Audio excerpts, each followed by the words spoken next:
Welcome to Sports Spectrum, the sports and faith podcast that brings Jesus back into the conversation. Here's your host, Jason Romano.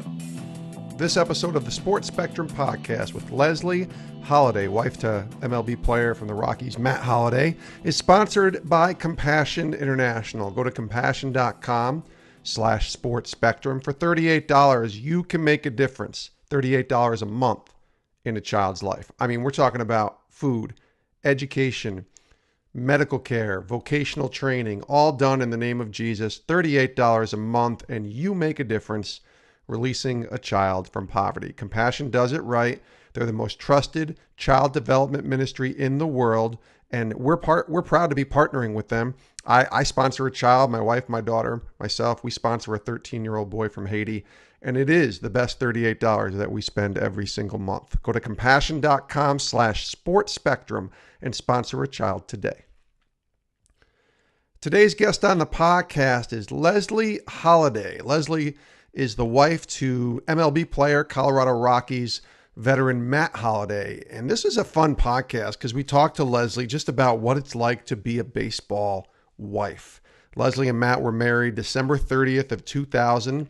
They actually met on a blind date in 1999. We didn't get a chance to tell that story here on the podcast. Maybe we'll have Matt and Leslee back on and share that story sometime. But Leslee is the mom to 4 children, 3 boys and a girl. Their ages are 14, 11, 8, and 5. So life is busy just being a mom. But then it's the uncertainty and the kind of chaos that comes with being a baseball wife. And Leslee is a great example of someone who's had to walk through this for a very long time with her husband.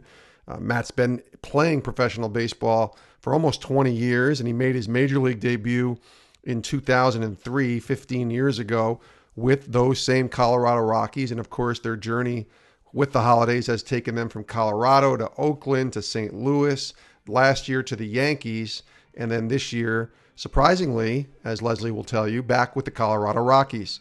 And Matt was apparently very sick last year, and many thought that might be, especially Leslee, that might be his last season.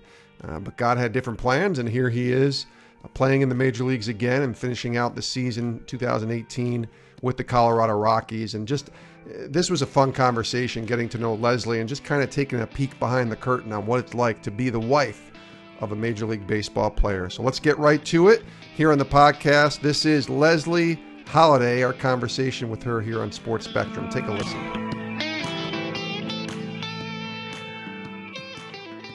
Leslee, welcome. Hey, how are you? I'm glad doing to be here. Good. It's great to have you here. I'm doing great and happy to talk to you. And let's just get right into it. I saw you recently at a Rockies game, and your husband was back playing in Colorado, and he hit a double and in a pinch hit at bat that we were both at and kind of sitting near each other with some mutual people that we knew. He just missed a home run. And then, realizing that it was a few months ago that Matt wasn't on a team. So I guess we'll get into life of a baseball wife in a bit, but what was that like for you, the wife, and I guess for him too, but for the whole family and all that, the uncertainty of not maybe having a team or a place to play when the season began back in April, and now suddenly here you are with him and he's on the Rockies? Well, it's a little bit different for me because Matt has played quite a long time, and so I can imagine my perspective might be a little different than a lot of perspectives if, when their husband doesn't have a job, as long as he didn't have a job. But I'll be completely honest with you. I just didn't mind it at all. So it wasn't stressful for me. It was actually fantastic because he's been at it a while now. And I adapted to retirement life quite easily. And I enjoyed having him around. I love hanging out with him, and the kids loved it. And it was great, but we're also really excited to be back in Colorado, especially because he started his career there, and we just love Denver. The Rockies organization is real special to us. So it's been a neat transition, but, just to be completely honest, I did not mind having the big guy home, helping me out with some stuff and enjoying his company. He's really cool, and I like hanging out with him.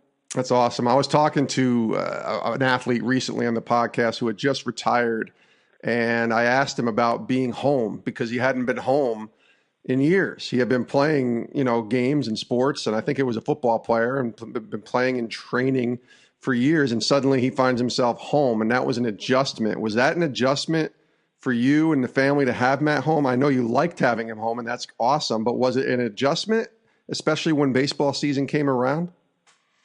Oh yeah, it was. It was. He's a doer, and so he likes to have tasks, and he likes to train, and he likes to prepare for something. And so it was absolutely an adjustment for him.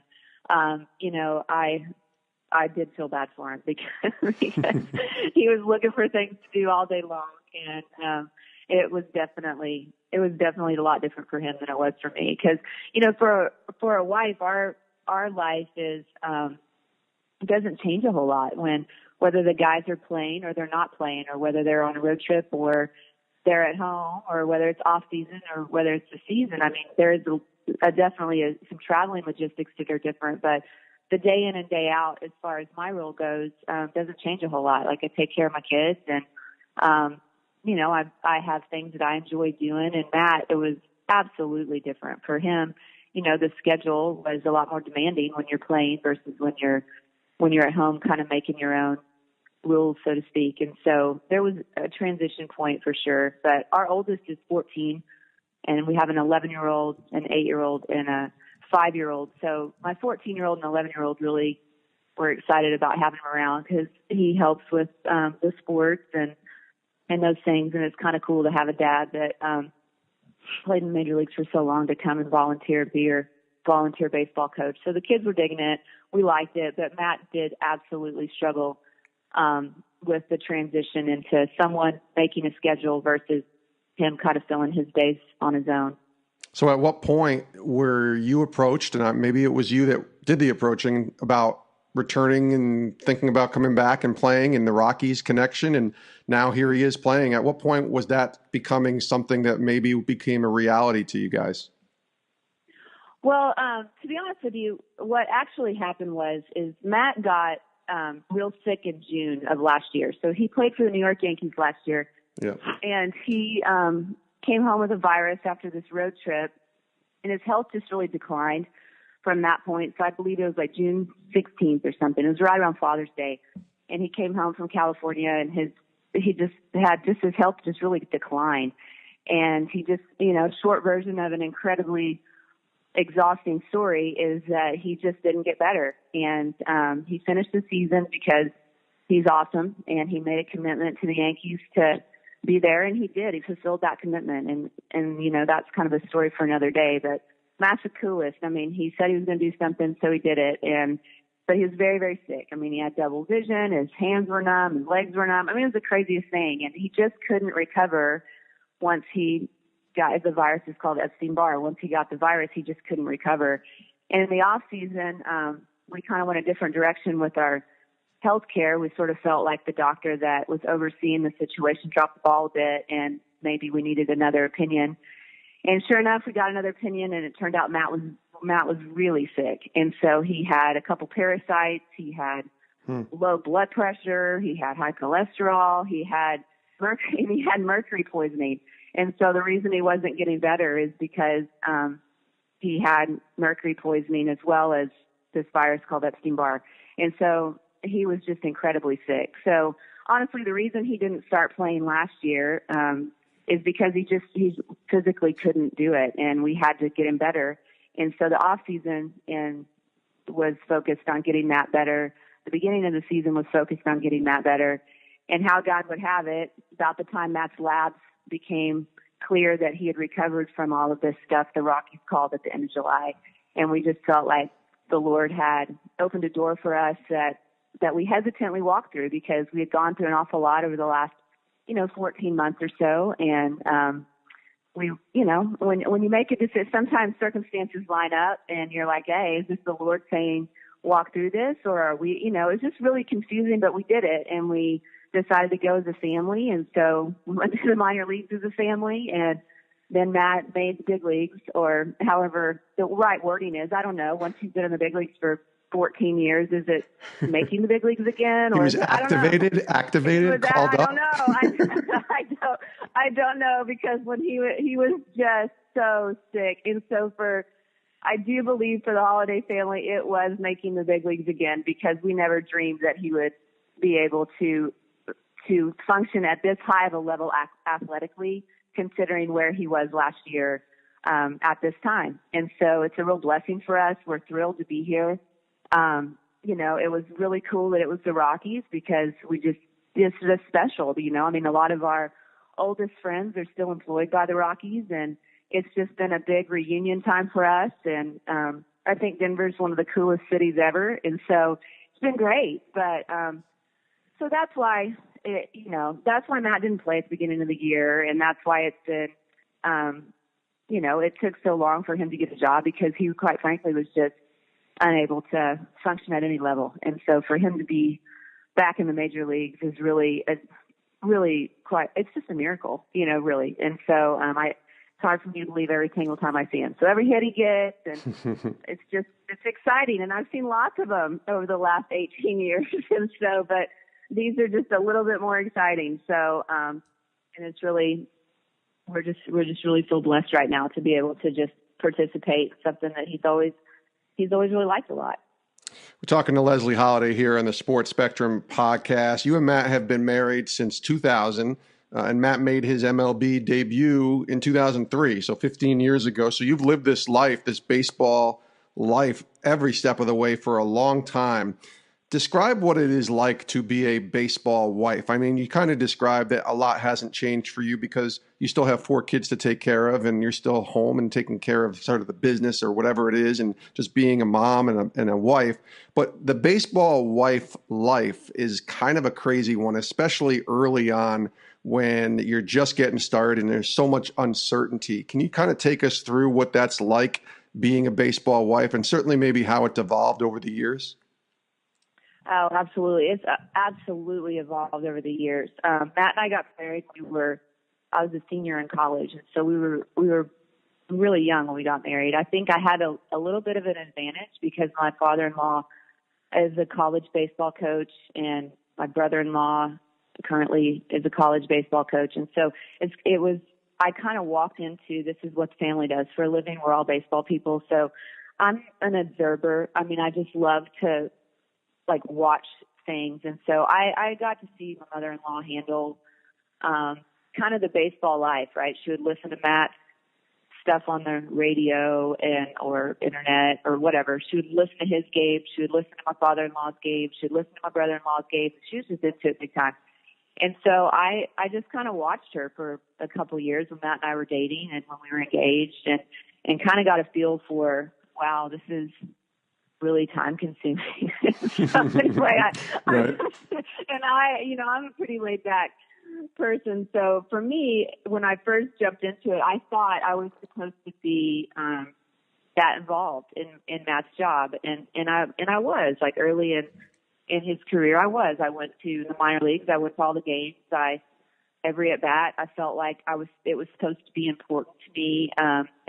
Everything he did, I felt like I was supposed to be heavily involved in, because it kind of felt, I felt guilty if I wasn't, type of deal. I thought this is how you're supposed to love an athlete, is you're supposed to just hang on to every single thing that they do.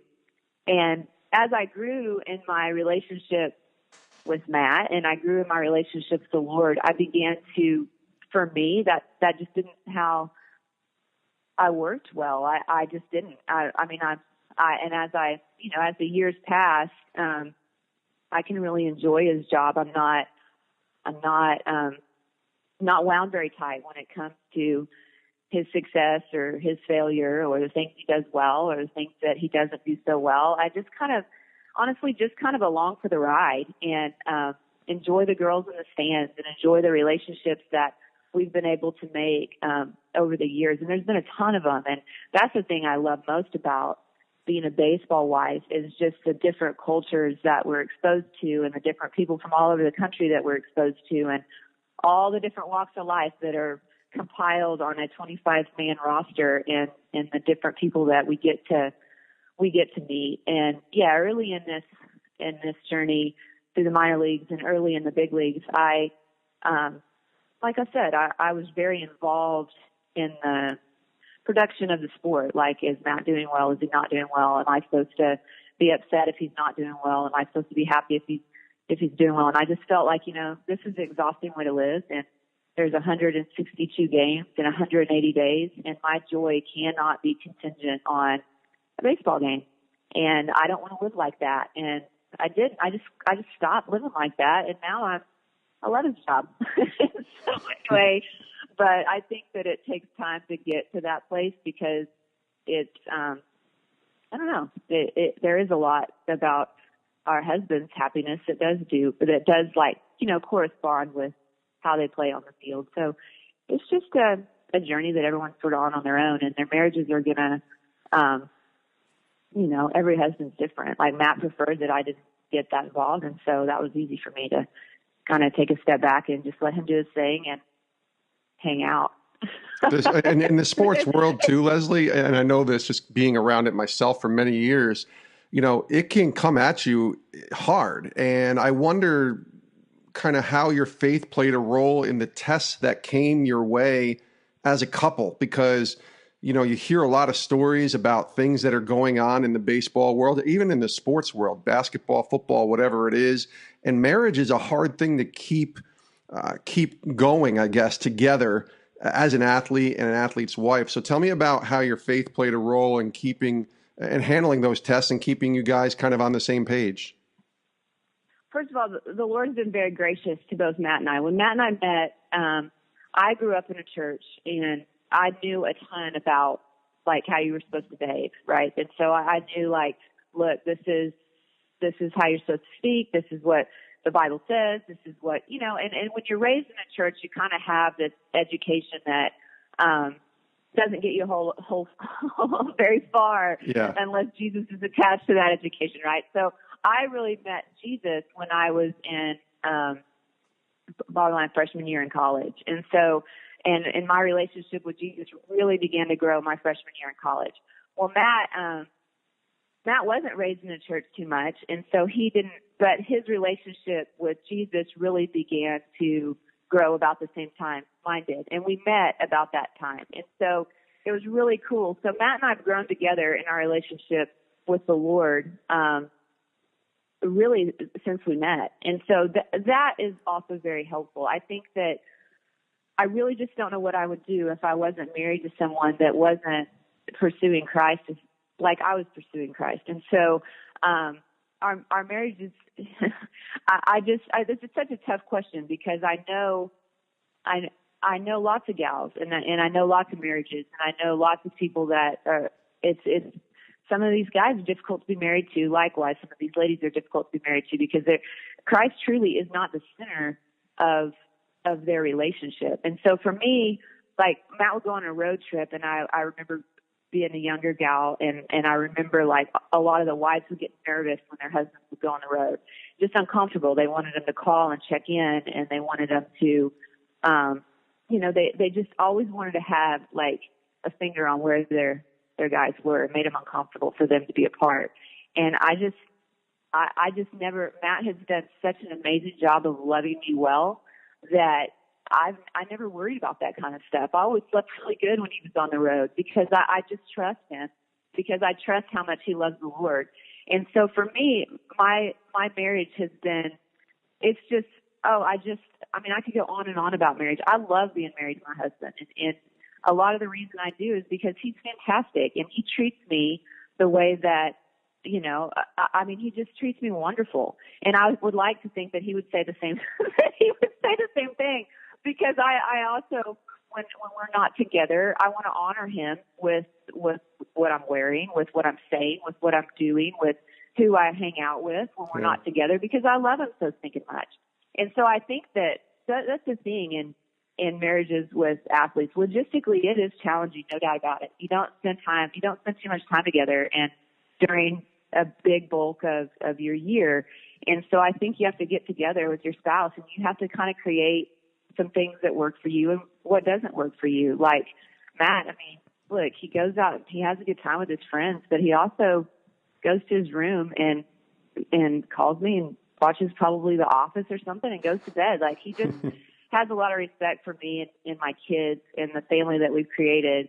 And that comes from his relationship with the Lord. And I think that the same is true for me, is that the way I treat Matt, the foundation of that is my relationship with Jesus. And I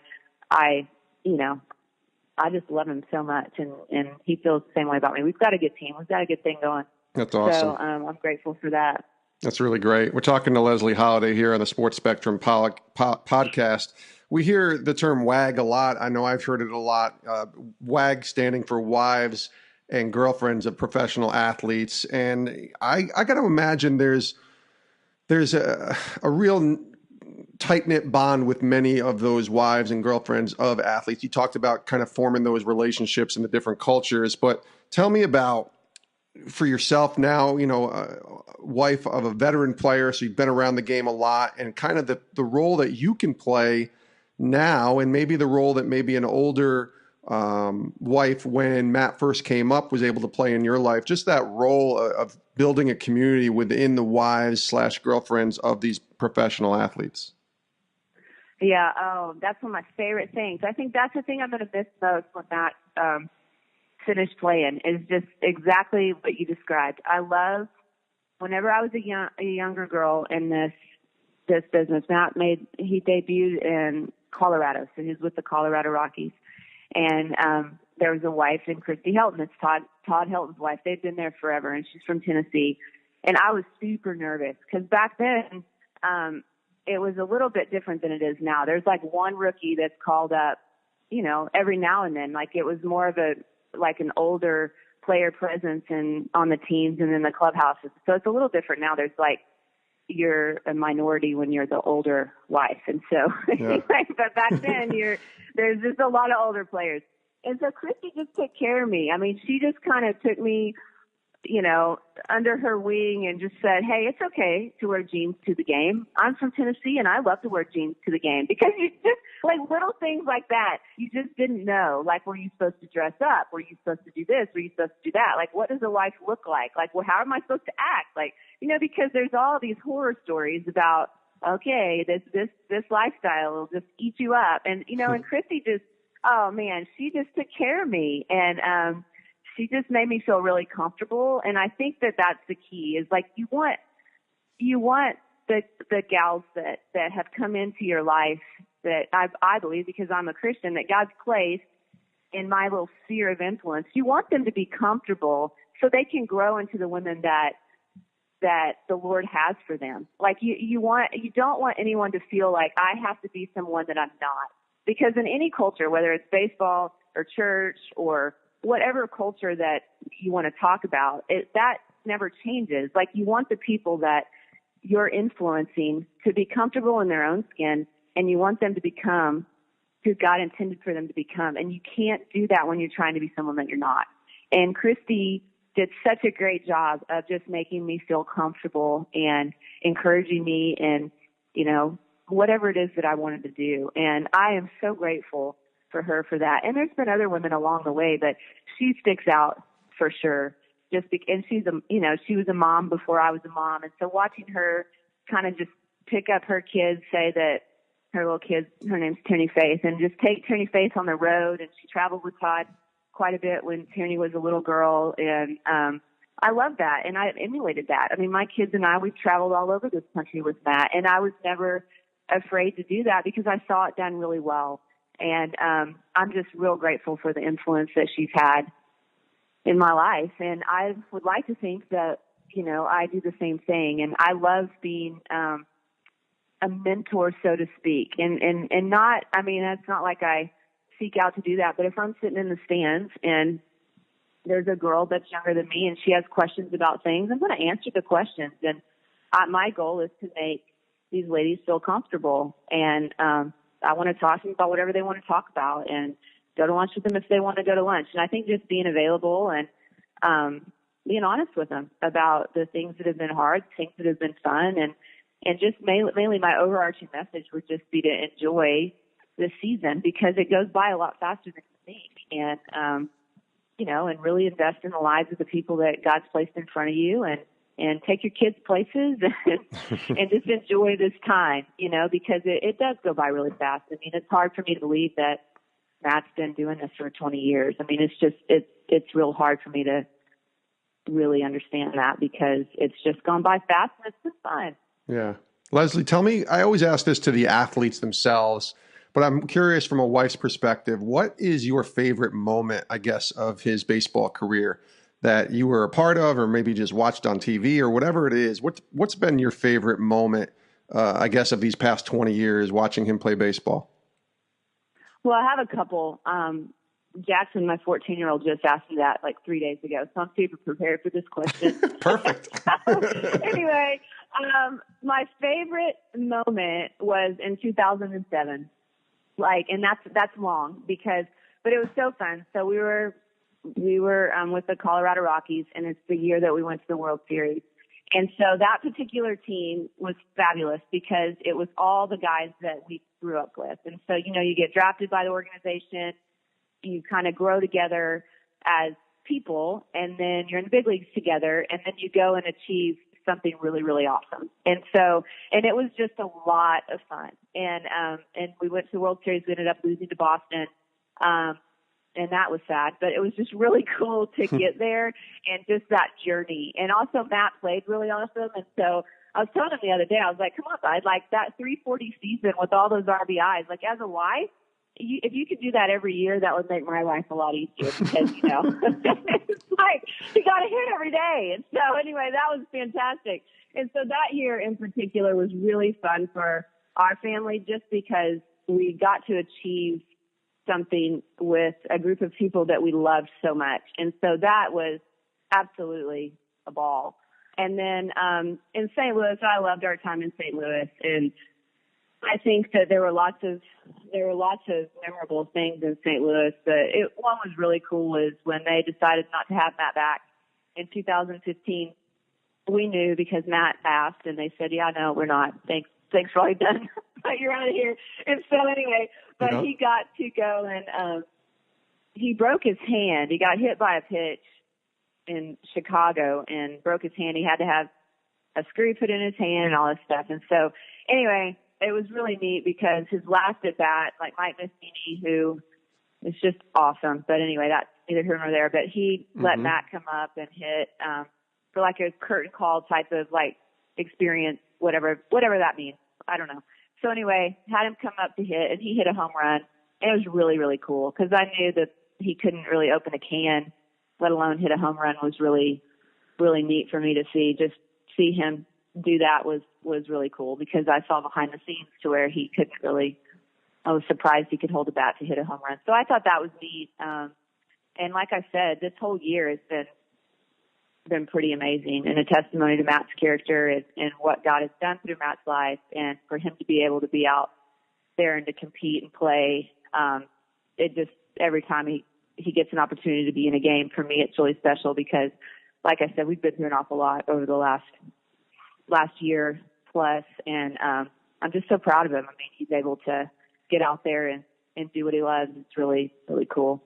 Couple more questions here with Leslee Holliday on the podcast. Can you share and encourage our audience? There's a lot of people listening, both husbands and wives, I think, that life is just chaotic, right? It's busy, it's uncertain, and being a baseball wife, I have to guess those words ring true sometimes: chaos, busyness, certain uncertainty. Can you just share with our audience what has helped you in just kind of dealing when the chaos of life comes, and begins to ensue? I think for a lot of us, even as believers in Christ, when that chaos comes, sometimes it kind of unravels us and we don't know what to do. Can you kind of share maybe just some encouragement of how you've been able to cope and maybe work through those difficult times? Yeah, I think for me, what I do is when I get unraveled and start, for me, I think a challenge for me, I don't know if I'm similar to anyone at all, but a challenge for me is that I just get too far ahead of myself. And so when I unravel, it oftentimes it corresponds with what I have to do the next day, or, oh my gosh, if we're not going to be here next year, what, and I can kind of go down that path for me personally. And so when I unravel, it has to do with things that have not happened yet. And so I have to just come back to what the Bible says and just say, hey, look, I'm not even guaranteed another minute. And so I need to just embrace where I am right now and take it easy and really try to just be present in the space that God has given me right now and just take a minute, and take a breath, and it's going to be okay. And I have to practice that often, especially, as cool as this has been for Matt to be able to come back and play. I mean, we were doing, we were like literally retired. And so we were home and the kids were in school and things were going, pretty predictable. And then you jump into the chaos of this lifestyle again. And it has been hard. I mean, there have been things that have been a bit overwhelming, trying to navigate and trying to organize and all. But I just have to I just have to grab a cup of coffee and sit down and say, all right, look, God hasn't given me even another minute. Like, just embrace where I am right now. Take a breath, and it's all going to be okay. And it does. It usually shakes out pretty good. And so, I just think that's what I do, is just kind of embrace my place and take a breath and know that the Lord, it's going to be all right, and that God hasn't given me any grace for tomorrow. It's just today and this little space of time with this little space of people, and just to really, really enjoy that, Yeah, that's good. Let me ask you this. I know that you, and I'm just doing research, I believe it's still going on, the Holidays Heroes and Homers for Health. Can you tell me about why that got started? And you're just as integral of a role, and a big part of a role in this as Matt is as well, kind of working and partnering with him on this just awesome way to kind of give back. Tell me about that and kind of where that stemmed from and how that's been going.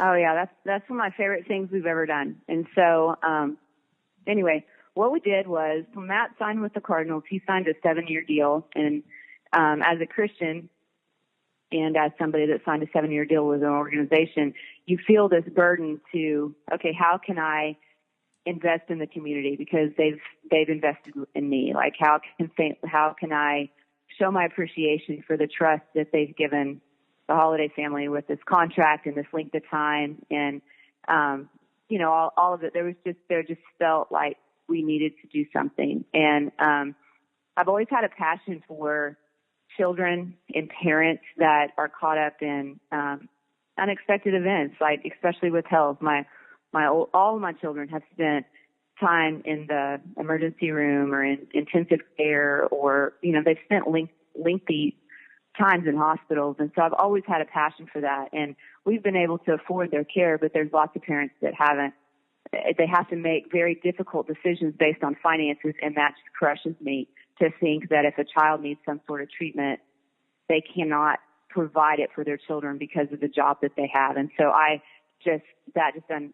undone by that thought. And so we started interviewing different avenues and interviewing different organizations and kind of just understanding kind of what's out there as far as what St. Louis provided. And we looked into starting our own foundation too, but we walked into Cardinal Glennon, and they were basically doing what my passion was, is they provide very free health care for people that can't afford it. And so if you can't afford chemo, then guess what? Your kid can still have it, and at a very, very reputable hospital with amazing doctors, and we're going to get your kid better, and you're going to be able to love on them and go to work and still, and you're not going to be out thousands and thousands of dollars. And so they were doing that already in St. Louis at Cardinal Glennon Children's Hospital. And so Matt and I just decided to partner with them. But my one stipulation was, this can't be about Matt Holliday and Matt Holliday Family Foundation. Like, it can't be about us solely, because when we leave St. Louis, the foundation or the program will just kind of dissolve, because that's just the nature of the beast. I mean, that's just the way it goes when you're an athlete. Like, you're really a big deal until you're not, and then there's somebody else that's a big deal, and you know what I'm saying? So I was like, we can't do that. So we started a program, Homers for Health, and so every single home run hit, you can donate 5 cents, or you can donate, $5 million. You can donate whatever you want for every home run hit. And all of that money goes to the immediate needs of the hospital at Cardinal Glennon and helps support what they're trying to do. And so Matt and I ran it while we were in St. Louis, and then we passed it down to Matt Carpenter, who's currently running it right now. And then Matt Carpenter is going to pass the program down to who he sees fit, and then that person, so on and so forth. And so we really wanted the program to be about the hospital, about the kids, about, serving the community. And so far it's gone really well, and I'm really proud of what we've been able to accomplish. I'm very excited that Matt Carpenter's taken over, and man alive, if he isn't hitting a bunch of home runs and doing really awesome. And so he's making me look good creating this. He is. You gave it to the right guy, right? Yes, you give it to the right guy. And I trust Carpenter is going to give it to the right guy because he's awesome. He and his wife are awesome, and they're in it for the right reasons. And anyway, we'll see how it goes, I hope it continues for many, many years because it's a really amazing program and it does a lot of good. We've been able to raise a lot of money, and that money goes to the immediate needs of the hospital, which is real important. So that's kind of how that came about. And then we did Case for Kids too, and Adam Wainwright helped us with that, and Jason Mott. Anyway, that's been a really nice program as well. And Trevor Rosenthal. I mean, we've just had a lot of support from our teammates, and it's been great. It's been real positive. We loved our time in St. Louis. There's no doubt about it. She is Leslee Holliday, the wife to Matt Holliday, and just been great to get to know you, Leslee, and hear your story, hear your journey with Matt. And thank you for coming on the podcast, and look forward to probably seeing you in a couple months, I think, at PAO. So great to connect with you. Thanks again. Yeah, we'll be there. And we do thank Leslee Holliday, the wife to Matt Holliday of the Colorado Rockies, for joining us here on the Sports Spectrum podcast. I really liked hearing her just enthusiasm and joy for life that she has amidst the chaos that just is the life of being a wife of a Major League Baseball player, and just love the work that they're doing and the heart that they have to serve, to give back, and just how grateful you can sense in Leslie's answers and in her voice how grateful she is to have been along this Major League Baseball journey with Matt, and to be able to bring her 4 kids along for the ride as well. So we thank Leslee for joining us here on the podcast. We also thank you for listening. As always, you can reach us on Twitter, Facebook, Instagram, everywhere social media is found. You can reach us there. You can also email me directly, jason@sportspectrum.com, jason@sportspectrum.com, and give me any guest ideas or send any thoughts you have on this podcast. I think what I want to do now is talk to more wives of athletes. I think the wife of an NBA player, the wife of a football player, I'd love to get wives on a little bit more and kind of hear their side of things, because it's not easy being a wife of a professional athlete. And so I really thank Leslee for being here on the podcast. We also thank our sponsors, Compassion International. Go to compassion.com/sportspectrum for $38. You can make a difference in a child's life by sponsoring them through the great work being done at Compassion International. We're talking about one child at a time being released from poverty. You go to the website. Here's the URL. It's compassion.com/sportspectrum. When you get to that site, you will see a list, sort of pictures, just a bunch of children that are waiting to be sponsored, that are waiting for a chance at hope. And this is where you can come in and make a difference. 1.8 million children around the world are being impacted by the work with Compassion International. So go to compassion.com/sportspectrum, sponsor a child, $38 a month. They can do it as easy as just taking it off your credit card, real simple. And I do this. We do this. We sponsor a child. It's $38, and we don't regret sponsoring a child each month. We just have no regrets. It's a wonderful way to give back, and you get to connect with your child one-on-one, write them letters, kind of stay in touch with them, find out how they're doing. They'll ask how you're doing. It's a really neat way to stay in touch and really connect with the child that you are impacting. So make that impact, make a difference. You can do it by going to compassion.com/sportspectrum and sponsoring a child today. Thanks so much for joining us here on the podcast. We will see you next time. Check us out at sportspectrum.com. Sportspectrum.com, our home for all things Sports Spectrum on the intersection of sports and faith. See you next time right here on the Sports Spectrum Podcast. Have a great rest of your day.